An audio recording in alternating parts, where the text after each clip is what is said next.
Welcome back to Coffee with Yvonne, a show for creatives and entrepreneurs. I'm Yvonne Pearson, your host, and darling, the founder of Pink Doll House Marketing. And this week, we're going to do a marketing magic episode, but I'm going to switch it up just a little bit because it's Thanksgiving this week. And I decided I'm going to give you an early holiday gift and tell you 5 things that I have learned about being a podcaster so far in my podcasting journey.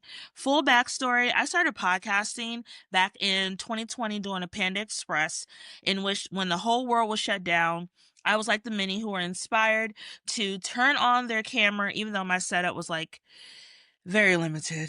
It was just me, my iPhone, some plug-in headphones, and a dream. And started Coffee with Yvonne. And over the years, Coffee with Yvonne has seen many iterations of the show. I started out in which I did like a Netflix style drop in which I recorded all the episodes and dropped them all at once, and then wouldn't come back for another like 6 plus 8 months for the show. Then I retooled it again and brought it in more like an interview format with in-person interviews. I didn't like that because I like having all those people up in my house. Then I thought again and retooled it because, again, I was new into the podcasting world and didn't have really a lot of background in producing my own show. I did have background, however, of being a co-host on a show. I was part of a show early on in my podcasting journey, but no longer am part of that show due to, different reasons. So when I was trying to figure out exactly what kind of format I wanted Coffee with Yvonne to be, it had to go through many iterations to find the formula that worked best. And even now for the show, I'm still learning, still retooling, still studying, still listening to my feedback from my audience, to my own personal criticisms of myself, because I do struggle with perfectionism.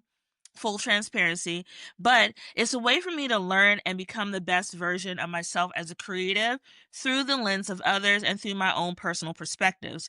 So now, as we fast forward to the version that you get now with Coffee with Yvonne, which is a mix of interviews in marketing magic and also shorter episodes that are not long form like they were before, which while I was doing 100, not 100, an hour plus 20 plus minute episodes for what? For what, Yvonne? No, no, not for your show. But I've learned as a podcaster, I've also learned what works best for me. So today on the show, we're going to do, again, like I mentioned, marketing magic, just a little bit different, and talk about 5 lessons I've learned as a podcaster. So grab your coffee or whatever you're drinking because it's the holiday season. And I know we got to deal with our relatives. And let's chat. Okay, so for our first lesson, and if you see me looking down at my screen, it's because I bring notes to the conversation. Let me put my coffee down. Coffee. That's so Wendy of me, isn't it? Gosh, I miss Wendy. I miss Wendy in that purple chair. Can we talk for a second? I don't have cable anymore or a paid streaming service because the way that bill was set up, who is paying $80+ a month for limited? Let it go, Yvonne. But I have really leaned into the live TV services that are offered through my subscription-based things like Prime. I also watch live TV on like Pluto TV, which is free all the time. And on Prime, there's a Wendy Williams channel. And I have noticed since I've started watching these reruns of her show, there's a lot of similarity in the way that I present myself on the podcast to Miss Wendy Williams. Of course, it's not a purple chair, but things like her signature mug that Wendy used to do, her purple mug, I noticed with my pink mug, and the way that she engages like with her guests or keeps the conversation going, even with just her talking about hot topics. I just want to throw that little sprinkle tidbit out there. And of course, with my podcasting style, there are other influences as well, like with The Read, one of my favorite podcasts, Ratchet and Respectable by Demetria L. Lucas. Even people like Amanda Seales. I used to listen to her podcast all the time. But there's always deep influences that you see in your style when you look at other people who you have admired or you admire their work ethic within the space similar to yours. So let's first get into that first lesson. Creating isn't easy. Publishing consistently is the real discipline. The hardest part is not recording. It's showing up every week. And when I tell you, it is hard to show up every single week. There are days where I only have time to record the podcast at night, like right now. Right now, it is 8:42 in the evening on a Monday night, which means I had worked a full day. I'm also a new dog mom, so I had to make sure that my dog was comfortable, fed in his play area where he's safe and comfortable so I could have an hour to record the show. I had to make sure things are set up to make sure I show up in this space. And even things that are not related to my personal day-to-day life, but just making sure that you're in an emotional headspace to record. Being able to translate your personality through the screen is not easy. It's not easy just to look at a little green dot or whatever dot you're looking at, or you have like a fancy setup in the studio, and bring your personality out every week to engage with an audience you may never see or you may never meet. Also, when it comes to like showing up every week, show up prepared. Showing up prepared is also half the battle. Like I said, I bring notes to the conversation. I just don't turn on the mic, which some people do. That's their thing. But I don't just turn on the mic because I understand the platform that I have for my podcast is not centered around things like pop culture or things like that, which you can do background information on depending on what you're talking about. But mine is about marketing and creativity, which means I have to do research. I have to look up articles. I have to dig into the story itself to find those pieces and tidbits to talk about with my audience. When I'm doing an interview, I'm not just going off based their social media when I do my interview. I'm doing research on their content, their work, looking at their website, their bio, things they've been featured in to make sure the questions that are curated around the conversation are engaging and also match the needs for my target audience, which is centered around marketing and creativity. Then when we go a bit deeper into that editorial calendar, I also believe in posting reminders. Now, I'm one of those people, I live and die by my calendar. If it's not in my calendar, guess what? I'm going to forget. And it's no shade to those of you who can live without your calendar and remember every single detail, the things you have to do. I can't. And even with this podcast, I have to put a reminder for myself each and every week to record the show. I usually set that reminder about 2 days in advance to, prepare like the run of show, to do things like, okay, make sure you record around this time because this is what your day looks like, or to restructure the day that I record because I normally record on Sundays after Pilates, to record the show during this time window so I could work on other things like schoolwork. And yes, I am also in grad school as well. I know I carry a load. Please don't talk to me about it. My friends and family have already talked to me. I know. But grad school is also being paid for by my employer. So who gonna turn down a free degree? No one. Understanding that balance means that how I show up each and every week has to be mindful. It has to be strategic and it has to be well thought out and well planned. When it comes to that editorial calendar, when you're thinking about things planning out, don't just plan out the recording for your show, plan out the content, right? I also plan out things like when I edit, I plan out things like when I upload, and I plan out things like when I promote. And I don't do that in one day because when I try to do it in one day, it became so overwhelming. And it's easy to get overwhelmed when you have a show like my format, which is weekly. Planning, you're recording, you're editing, you're uploading, you're promoting. That is a lot to put on one person, especially if you're an indie podcaster that does not have a team behind you. And you can have a team, but just know the team gonna come with some money and some costs. If you want to keep your costs low, a lot of times the work will have to fall on you to get it done. So for Coffee with Yvonne, in terms of that consistency, my show goes up every Thursday at 3 p.m. without fail.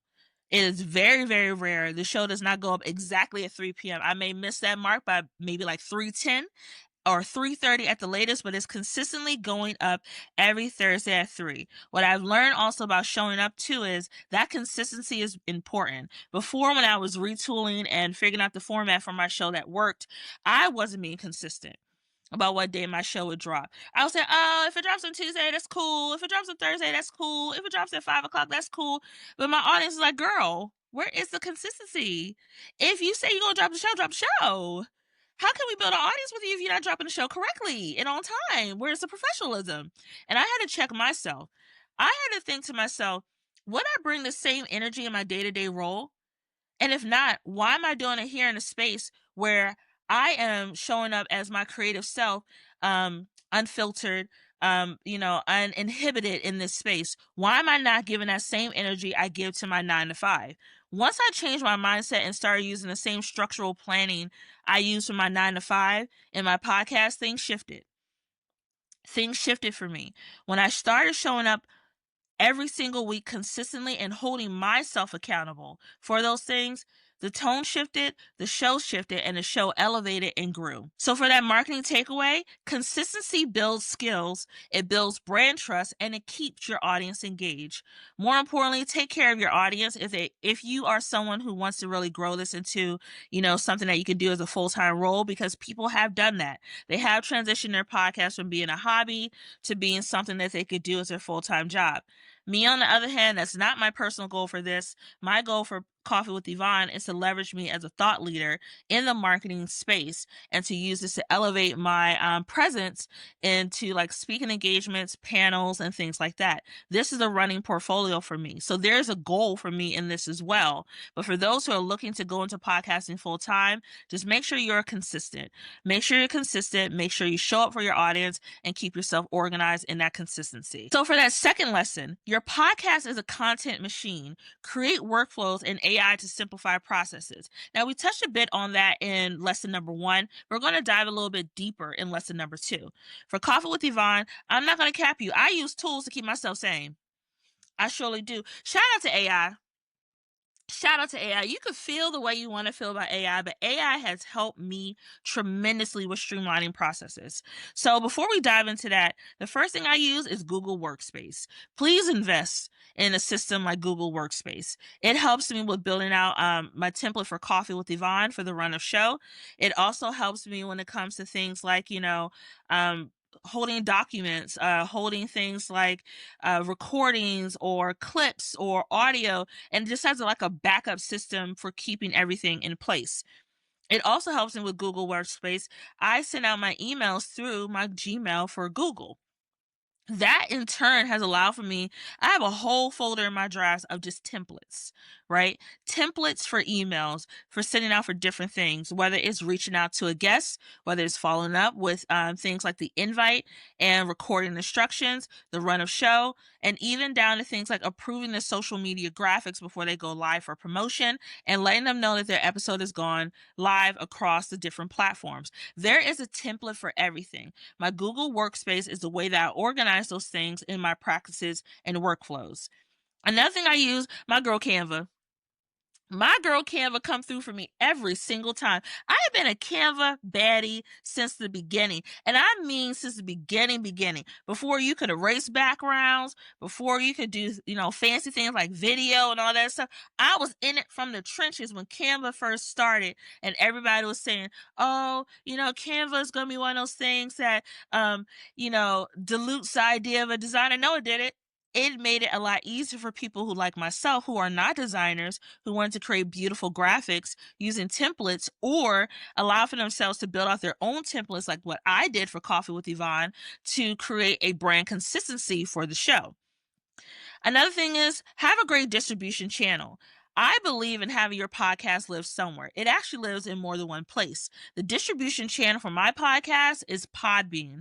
Podbean is where I upload my show, the audio format only. I upload the show and it distributes it out to the various podcast platforms. It also is the landing page where the show lives. Outside of Podbean, which is a paid subscription, which is roughly like $14 a month, it's not terrible. But outside of that, I also have page on my website in which Coffee with Yvonne lives as well, so people can see the archive footage or older episodes. So there's always a backup system. That's just the way I operate. I operate on backups. I believe in it. But Podbean, I've been using it since the beginning. Podbean has been really great. It makes it easy for me to upload on the go and also to make quick edits, because sometimes I found, when you're uploading a file, sometimes things to get corrupted or something like that, and you hear something or a guest asks you to take something out that they heard when the episode goes live, because that does happen. Sometimes guests realize they said something that they shouldn't have said. So I will pull the episode and re-upload it. And podcast makes sure to keep that integrity of like your statistics with how your show is performing, and it doesn't mess up your metrics.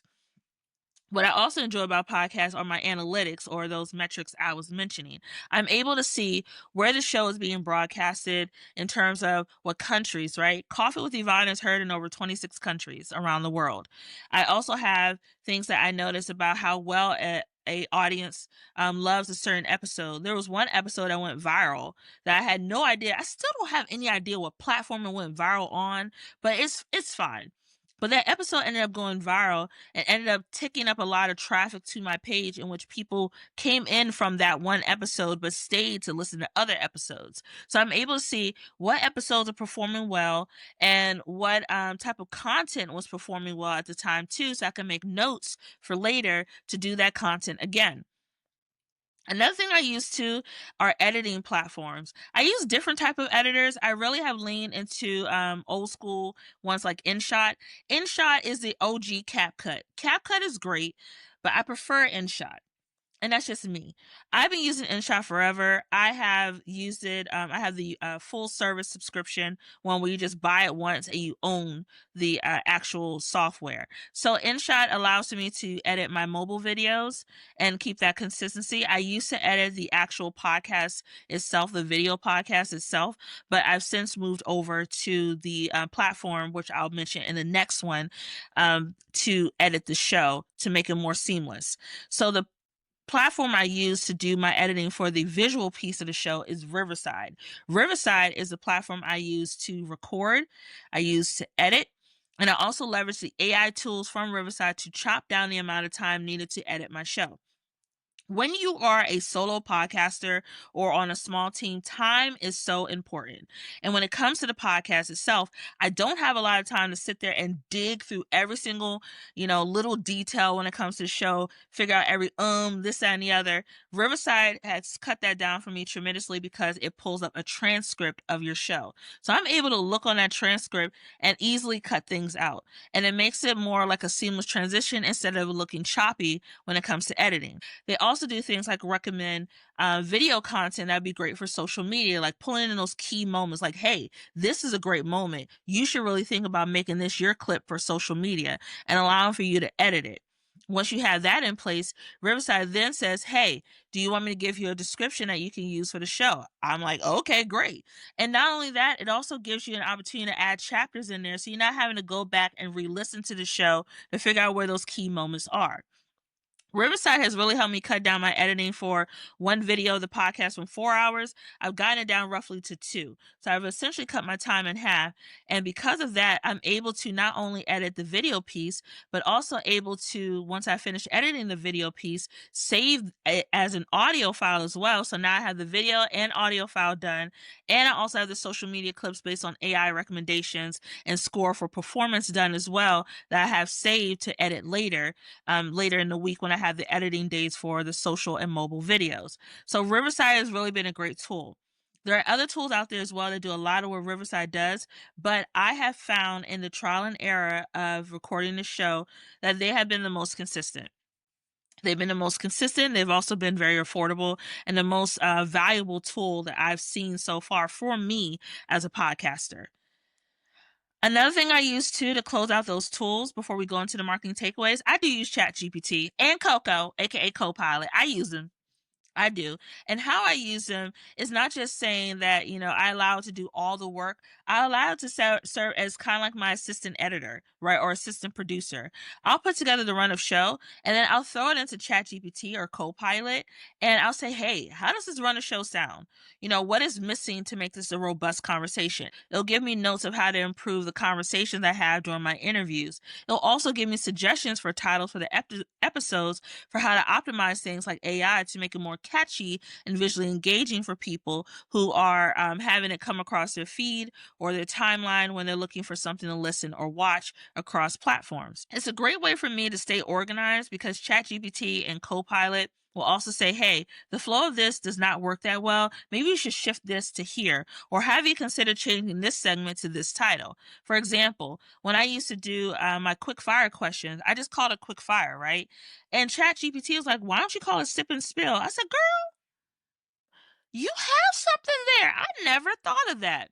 because ChatGPT was looking at all the information out there about Coffee with Yvonne based on the run of show and based on the history of the show, and suggested that title because it matched so well with the context and format for what the show is about. So for that marketing takeaway, smart workflows help to amplify reach without extra creative energy. And like I mentioned before, being a solo or indie podcaster, it's great if you want to put the blood, sweat, and tears into it, but after a while, it becomes exhausting. It's so important to make sure you're leaning into systems and tools that allow for your creativity to thrive and not to thrive only on burnout. So for that third lesson, perfection is not the goal. And I had to learn this myself. I did have to learn this myself. As someone who struggles with being a bit of a perfectionist, I am a type A who lives in a type B girly kind of world. I'm type A when I need to be on projects. I'm type B when I know how to step back and allow for others to lead on projects or certain things. But it's very hard for me because I am a little critical. Full transparency, it took me quite a while to feel comfortable being on camera. At first, I did not feel comfortable being on camera at all. I hated being on camera. I was so self-critical of every little thing about myself, how I moved, how I talk, what I look like, all that other things that you wouldn't think would be something that would make me feel a bit insecure. But when you're on camera, especially in this format, and you see your head on your mama's television, you're like, dear God, do I do that all the time? Is that what my voice sounds like? Is that my voice? These are things that go through your head. It took a lot of me feeling comfortable on camera to fully show up as my full self. Before, I was trying to show up with what I thought was the ideal kind of interviewer, right? More like that professional, the Robin Roberts type, journalist essentially. While I studied these people, like I said before, people like Wendy Williams inspired me. People like Dorit inspired me. Oprah inspired me. These are people who show up as themselves, and it takes a while to really break that barrier down to feel comfortable being your full creative self and showing up that way on camera so it could be authentic. When it comes to me recording this podcast, even right now, stripping away the idea of perfection, I'm not in a fancy studio. I'm in my closet. I have been recording this podcast, not the first iteration of the podcast, because the first iteration of the podcast was recorded in my studio apartment. Shout out to my first apartment, in a cute little backdrop with pictures and everything. It was cute. It was cute. But I have been recording this podcast in my closet since then. And it's really something because people are like, you recording in your closet? So you've been doing that in your closet the whole time? Yes. Yes. And I do it because for me, I didn't want the podcast to become something that was just, me spending money on, and I'm just pouring money into it. And, it becomes more of a financial burden. For those who choose to invest in things like producers and studios, that's great. But for me, I chose to go a different direction. To save money, I record in my closet. My closet is not a small closet, by the way. It is the size of a small bedroom. Yeah, it's the size of a small bedroom. So I do have space to do things like that in here.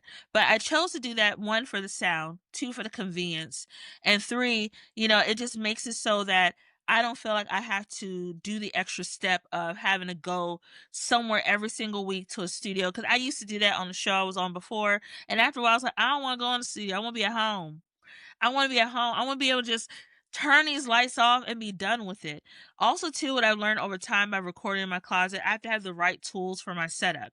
What I'm using right now, no lie to you, I'm using a standing desk that I bought off of Amazon that I use for work when I don't want to sit at my desk in my workspace. I have a mic. I've improved my mic over the years after receiving feedback about sound and audio, and I have plug-in USB studio lights. I set up everything myself. The moment this podcast is done, I unplug everything, I put it back in its drawer section, and I'm done. And that's it. And that's my entire setup. There's nothing fancy. But what this has taught me too, in terms of not striving for perfection, when I lean into the fact that it doesn't have to be perfect, it has to be authentic, I was able to be the best version of myself showing up on camera. Also, through trial and error over the years, for those who are indie podcasters, it's okay if the lighting isn't perfect at first. It's okay if your mic sounds a little scratchy or if you're recording on your phone. Just show up. show up as you. Show up with something to say.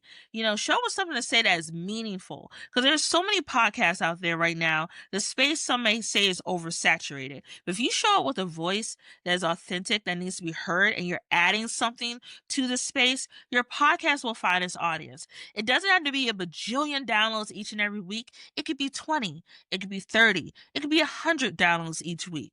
But does that audience show up for you because they like you? That's important. Build something real and give yourself time to grow. Again, it doesn't have to be perfect. It just has to be authentic. It's important to think about what things you want to do with your podcast. Do you want to be a video podcast? It's okay if you don't. It's okay if it's audio only. It's okay if it's both. Another thing, do you want to be a weekly podcast? A bi-weekly podcast? Decide on what you want to be. Because even though perfection is not the goal, consistency is the goal. Be consistent. Don't be perfect, be consistent. Show up the way you want to show up, and show up each and every time ready to go and ready to give something to the conversation. In that final part with our marketing takeaway, it's okay to keep the format simple, like I mentioned before, and set up while you grow. It could be a standing desk, it could be an office, it could be your closet that you record your podcast in, and you set up a mic and give an engaging conversation. Just make sure you give your audience something to look forward to each and every time you hit record. Conversations are a marketing strategy. Choose your guests intentionally. Now, choosing guests is more than just inviting your friends for a good kiki. I know this myself because in the beginning, I invited people that I knew to be on my podcast because I thought, oh, hey, they work in this field. They'd be great for the show. Some people are great at what they do, but may not want to be on a mic talking about it or on camera. How you think about your guests is also part of the strategy. Will this guest be someone, when you have them on the show, will they co-promote your show on social media? Will they give an engaging conversation? Are they someone who may not be a talker the way you're a talker? Are you going to have to use your interview skills and guide the conversation out of them to get the best interview possible? Also, another thing too, learn how to shut up. Learn how to shut up during an interview. One thing I don't like about some way people do podcasts, and I'm choosing my words very carefully, they over talk their guests in terms of not letting the guests finish their complete thought in the conversation. I have learned very early on in my podcasting career that mute button is very important, because you may have a thought, but if your guest is not finished with their thought, you may be interrupting something that could have been profound that they were sharing with you on the show, right? And over time, I've learned how to keep that mute button off, but also keep my thoughts to myself and think and listen at the same time. Because it might be saying something that wasn't included in your original question that could have been very insightful. Now you have something to follow up their answer with to keep the conversation going, and make sure that you are someone, when you're interviewing people, do your research. Is this someone I really want to have on my show? Just because they're your friend or they may have reached out to you, be on your podcast or your platform, doesn't mean they need to be on your show. You could be very particular about who is invited, in my case, to have coffee with you.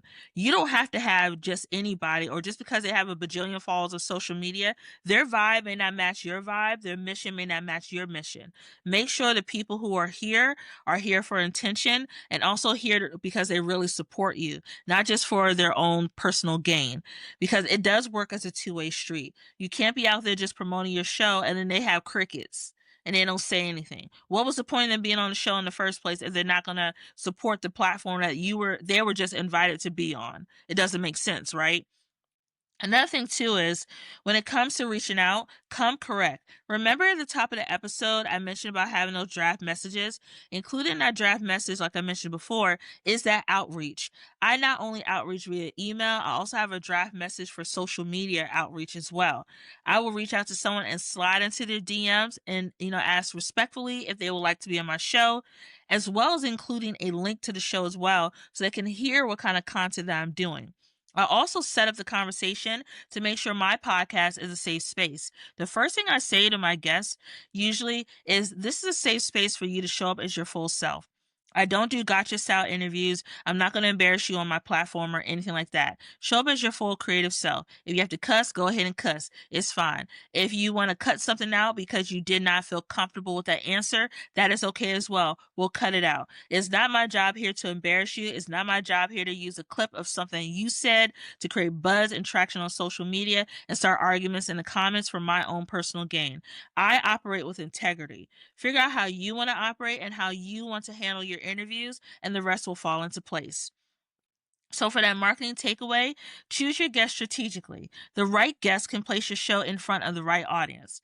And another thing too is, even when it comes to your guests, think outside the box. Think outside the box and sometimes take a risk and go, you know what? You're not who I would typically interview, but I like your vibe. I like what you bring to the table. So let's have a great conversation and let's chat. So for that final lesson, engagement doesn't always look like likes or comments. Please do not get caught up in the numbers. At first, when I first launched this podcast, y'all, I cried. I was like, nobody gonna listen to my show. Nobody's gonna care. No one's gonna want to hear what I have to say. No one even knows who I am. I don't have a bajillion followers on social media. I only have 800. Who cares? Who cares? The little podcast that could is now at checks notes, a little over 30,000 downloads worldwide. My little podcast that could has been, let's see, reposted by the different companies who I have talked about my podcast, talk about their product or their brand on my podcast. They reposted my social media, Instagram reels or TikTok reels. My little podcast that could, the PR teams in which I cover the stories that their clients are featured in have reached out to me to thank me for covering their client on my little podcast that could. They also have shared my little podcast that could with their company. My little podcast that could is getting so many inquiries now. I have to be very discerning about who I have on my show. I've had people who are, without telling people's business, who are CEOs, who are founders of skincare brands, who are in the music industry, who are people who have started tech companies, all kinds of people who have reached out asking to be on my show. The little podcast that could. My little podcast, I started out in my studio apartment with just an iPhone and some plug-in headphones and the little light that you put attached to your camera and some backlight from my kitchen, my little kitchenette area. That little podcast that could has grown organically over the years because I did the work, because I showed up, because I wasn't so focused dead into the numbers that I gave up. And when I showed up, like I mentioned before at the top of the episode, consistently, when I chose to engage with my audience, when I chose to be thoughtful about the content I put out promoting my show, and not just promoting my show once, but multiple times in multiple places, I made sure to show up and engage. And in that term, the engagement did come. I've had people who see me at work events, whether it's related to marketing, creativity, or whatever, or coworkers who say that they love my show. They don't have to follow me on social media.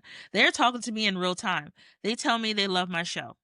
They tell me they love what I bring to the table. They tell me they love my format, how I educate them about marketing creativity in a way that is attainable to a broader audience, that I strip away the mystery behind working in marketing. I strip away the things that make them feel intimidated about this field of things that they don't know. I bring a relatability to this space that they're not getting from other podcasts or thought leaders who make it seem like it's unattainable or something that you can't understand. I also recognize too, in terms of the space of being a Black woman in this field, there's not a lot of us who are talking about marketing creativity on these podcast platforms. You could Google right now, marketing and creative podcast. I guarantee you who's going to show up first. I know the work that I'm doing is more than just numbers. So when you're thinking about your podcast and the things that you're creating for your audience, think about the overall impact. Think about how you're going to be driving and creating change. It's not just about those numbers. It's about the engagement. It's about telling stories that are not heard by a broader audience. It's about giving people a platform who deserve it. There are people who I follow on TikTok that I reached out to them and said, I want you to be on my show because I see your content. I see the work you're putting out, and I feel like you deserve a larger platform. Plus, I tell them, use my show, the interview that you're on, use that as a way of putting that into your portfolio to give you more opportunities. My show is a platform that will allow for people to springboard even higher. That's what I'm here to do. I'm here to connect the people with people who deserve to be amplified. And what I love too is focus in on the why. And when you focus in on the why, the rest falls into place. I have friends who are podcasters. I support their show. I make sure I'm listening. I may be, batch listening to their stuff because we're all creatives. We all have things going on. But I genuinely support my creative friends. I generally give them real feedback when I see them in person because I know how much work it takes to put yourself out there each and every single freaking week. It is a lot. So in that final marketing takeaway, focus on building community and impact, not just going viral. Because you may not be going viral in the numbers, but you'll be going viral in the impact that you leave behind for your community. Okay, I hope you enjoyed today's chat. Don't forget to follow Coffee with Yvonne on Instagram and Threads at Coffee with Yvonne. Also, if you want to see my personal account on social media, where I be cutting up, I do be cutting up though. There's a TikTok I just did because I just went to go see Wicked for Good. I love me some Alpha, but I should have wore green to the theater. But anyway, I was cutting up on that one because I was getting into little Miss Nessa Rose. She, them ugly shoes. Anyway, for my personal account, you can find me on TikTok, aka the Clock app, and Instagram at Yvonne_creative marketer. To learn more about me and my business that I own, Pink Dollhouse Marketing, go ahead and go to pinkdollhousemarketing.com for my website, or you can find me on Instagram at pinkdollhousemarketing. You can slide into my DMs. That's cool. And creatives, I know I say this every week. Keep showing up, keep creating, and that your voice matters. I cannot wait to chat with you soon on another episode of Coffee with Yvonne. Have a great Thanksgiving, and don't let your family drive you crazy, okay? If you need to step outside for a walk, go ahead and step outside for a walk. It's okay. It's okay to get your plate with the aluminum foil and quietly leave. Okay, bye! Coffee with Yvonne is produced and edited by Yvonne Pearson. Coffee with Yvonne is created by Pink Dollhouse Marketing. You can catch the latest episodes by subscribing to Apple Podcasts or wherever you get your podcasts.